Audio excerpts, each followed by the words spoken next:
Hi guys, back here again with Storm, the rooster here at the Phoenix Herpetological Sanctuary. And we're going to look at a really interesting species today. Not the chicken, but the third largest tortoise species in the world. Do you know what it is?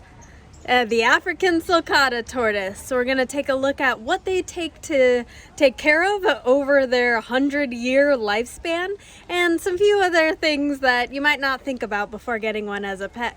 Hope you enjoy.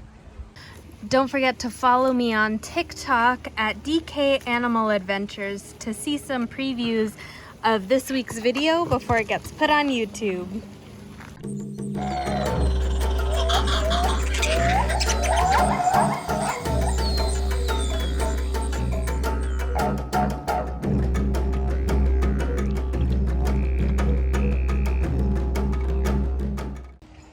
Alright, so let's say you're browsing the internet or you see someone on the side of the road selling animals and they happen to have one of these cute little harmless baby tortoises. Oh look, he even winked.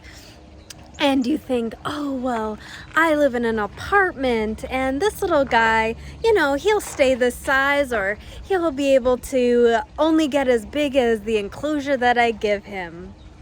Wrong. These are African Sulcata tortoises and they become the third largest tortoise species in the world. So let's take a look at what that looks like. Alright, so here's our little baby.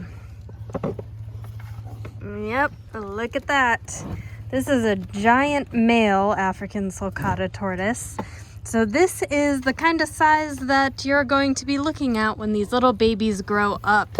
Now these tortoises can live for 100+ years, so it's definitely a long-term commitment type animal.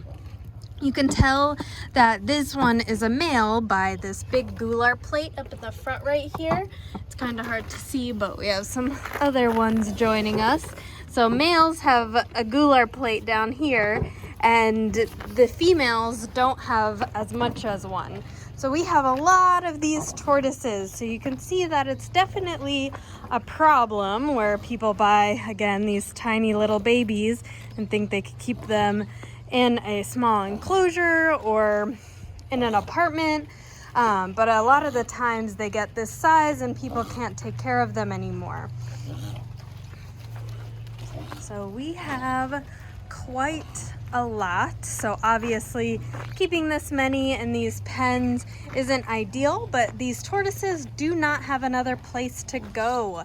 Here's a good example of that gular plate. So there's the gular plate on the boy, very big and large because they like to fight, and then the girl has a very small one. So they're all coming up to me right now because they think they're gonna get food.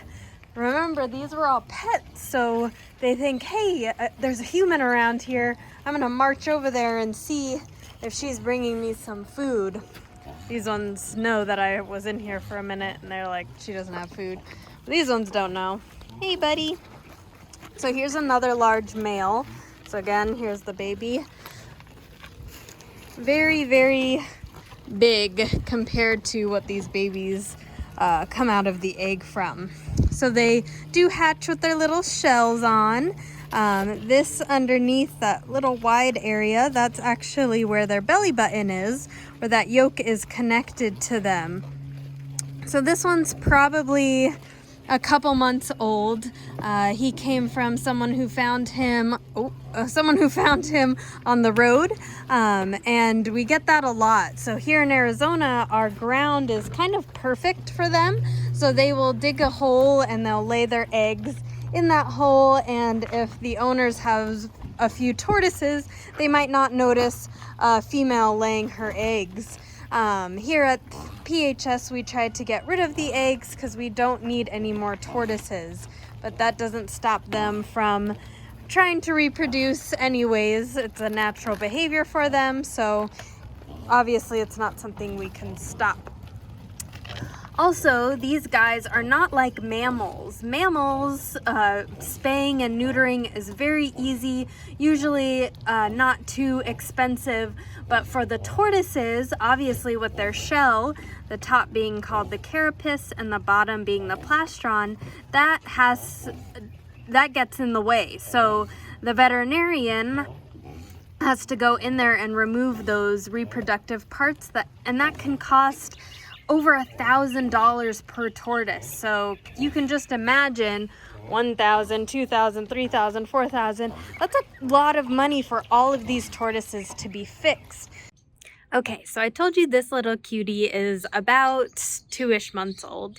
This is about the size they are when they are a year old. So obviously you can keep them inside from when they're about this size to when they're about this size, and they can go outside. Outside can be dangerous for the younger ones, especially at this size where big birds can pick them up. Here in Arizona, we have to worry about like bobcats or coyotes, things like that. But at this size, they're pretty relatively safe outside, except if you have a dog in your backyard. Now, some people don't realize what this shell is made out of. This part of their shell is actually their spine.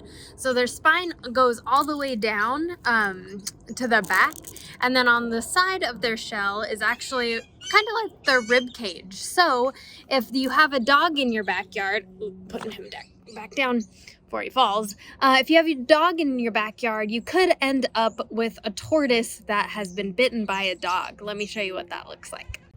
Okay, so this is a different species. This is a Russian tortoise. We have a few more over there. But anyways, this is all damage from a dog. So I didn't have any good sulcatas with this kind of damage that you could see. But you can see that the keratin is rubbed off of there, and then some bone is exposed, and also some places where we had to fill in those holes so this tortoise did not get an infection from those dog bites.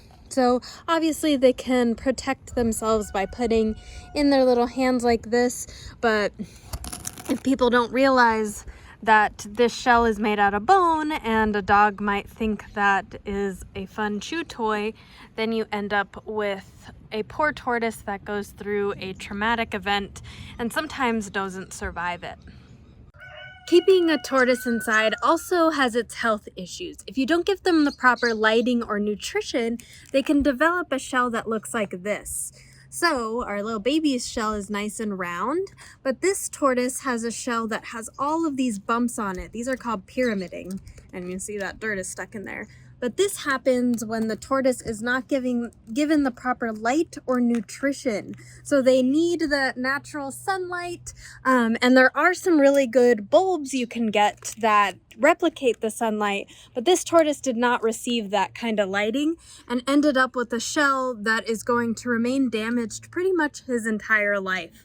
As we talked about before, that spine is connected right here. So that spine is like this right now. And that means that this tortoise is probably going to have mobility issues when it's older and probably won't live a long life. So the care that goes into these animals as they're young is really, really important to give them a long, happy life. And a lot of the times we don't see that. So I'm going to show you guys the worst case of pyramiding that I have ever seen in my last 6 years of being here at the sanctuary. So if you don't want to see a tortoise with a really, really bad shell, just skip a few minutes and you can pass over it. Okay, so here he is. Honestly, I'm not even sure how the shell gets this bad.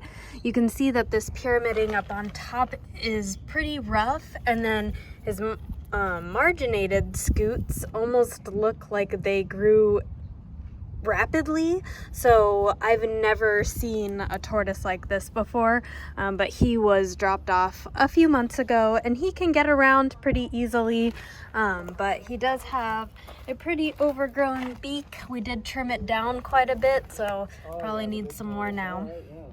But this is what can happen when there's improper care of these animals. So I have some more examples for you. This is a Solcata tortoise shell. This is actually a desert tortoise shell, but we're gonna look at some stuff that is a little bit similar on each. So on this desert tortoise, you can see that we put these brackets on here, and this is to give an example of how a tortoise shell repair would work. So if the tortoise got a shell crack here, then these brackets would be put on when the tortoise was alive, so that way that bone could restore itself. So that's pretty cool. But you can see that this shell is very round, that it is nice and flat and doesn't have those bumps like we were talking about. So if we take a look on the inside, we can see that spinal cord. So the spinal cord's right there, and then this vertebrae will attach to the neck, okay? So that spinal cord is nice and straight. So when this animal was alive, that spinal cord really didn't have anything wrong with it. You know, that crack happened after the shell was already cleaned. So the tortoise didn't have to live with that. This shell, on the other hand, you can see already from looking at it that this spinal cord has probably got some issues going on.